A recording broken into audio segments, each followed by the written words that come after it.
Back on the Basketball Soapbox here with another offseason grade. Looking at the Phoenix Suns in the Valley, I'm going to give them a C on the offseason.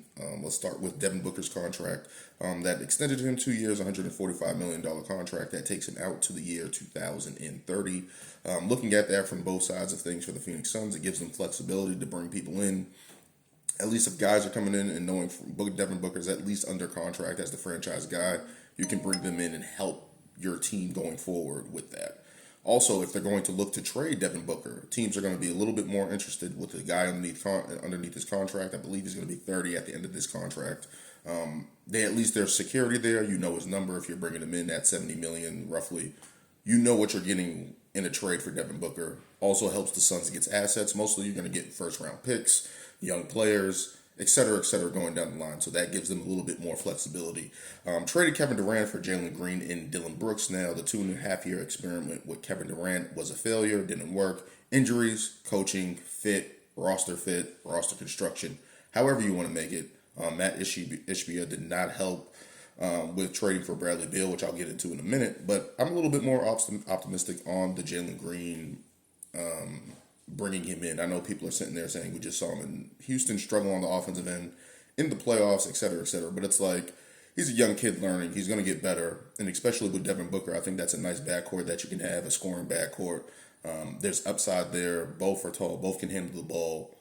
There's flexibility there. I think there's a little bit more upside than people are going on. So let's see what that happens. It's also a nice friendly deal for them. I think he's on a 3-year, or $90 million contract, whatever it is. But it's better for the Phoenix Suns to have that flexibility with a young player next to Devin Booker, see if he's going to be able to fit. Dillon Brooks is going to be tough on defense and be feisty and get ejected and get technicals and do all that stuff and have those games here or there. Not bad to have. Now, waiving Bradley Beal. They waived Bradley Beal. Bradley Beal is now on the LA Clippers. That didn't work from day one.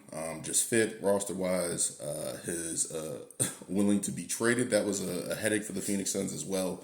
Him not waiving his no-trade clause, they eventually bought him out.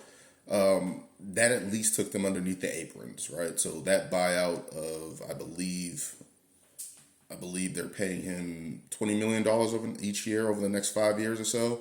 They're buying out the rest of his $100 million contract. It was 113. I believe he gave $13 million back. At least buying out his contract at least got them underneath some aprons and provided some flexibility. They didn't bring anybody in, similar to what Milwaukee did on the Damian Lillard side of things. But at least with this, there's at least some type of, it's dead money on the cap, which doesn't help, which I don't like. With $20 million just did cap every year for the next 5 years. But at least they're out of the Bradley Beal situation. At least on that end, at least on the roster side of things, they can move forward. Drafted Kaman Malouch out of Duke. They addressed their big man needs in terms of trading for Mark Williams as well. But looking at Kaman Malouch, there's upside with him. Big man, real big man. 7 feet, 250 pounds. Shot blocker at this point in time. Hopefully that he can develop around Devin Booker and Jalen Green and those other guys.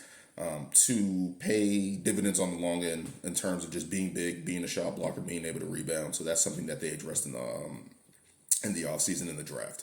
Trading for Mark Williams, who was failed to trade to the Lakers due to failing his physical. Charlotte got out of that and trading him to Phoenix, which really helped out. So they do have at least 2 young big men that they can at least try to build around and have going forward in the future. Hired Jason Ott, who was the assistant coach of the Cleveland Cavaliers, and I believe he was an assistant with LA as well.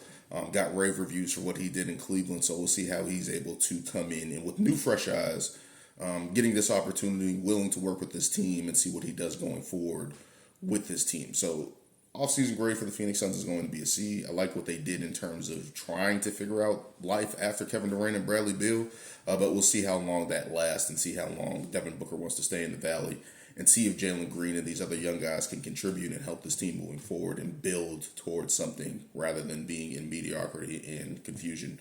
We'll see what happens.